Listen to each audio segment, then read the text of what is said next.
Vrai, on a découvert environ 112 animaux à Hierakonpolis, parmi lesquels des éléphants, des babouins, des antilopes, des hippopotames, dont un bébé hippopotame, des chats sauvages ainsi qu'une vache. On sait que les animaux étaient gardés en captivité parce que les fractures sur leurs os ont seulement pu guérir dans un endroit protégé et également on a remarqué que leur alimentation était diversifiée, ce qui veut dire qu'ils n'étaient pas en liberté dans la nature. Il n'y a pas seulement qu'au Proche-Orient que les premières villes ont commencé à pousser. On en retrouve également dans d'autres régions du monde, comme au Pakistan actuel, où la civilisation de l'Indus, qui est un fleuve du coin, a donné naissance à plusieurs villes, dont une des plus connues s'appelle Mohenjo-Daro.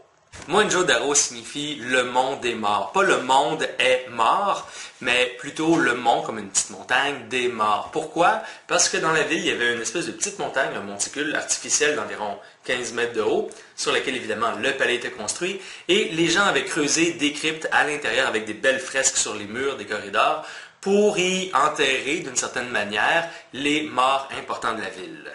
Deuxième affirmation, Mohenjo-Daro a le plus vieux jacuzzi connu de l'histoire.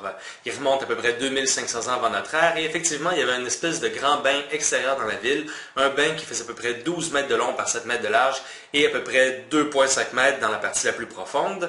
Ce bain-là, en fait, ses murs étaient composés de petites briques toutes collées, toutes serrées les unes sur les autres, par-dessus lesquelles on avait mis une espèce de revêtement de goudron naturel, du bitume, pour imperméabiliser la structure et empêcher que l'eau vienne s'infiltrer et détruire le tout. D'ailleurs, le bain existe toujours, mais il n'y a plus d'eau à l'intérieur.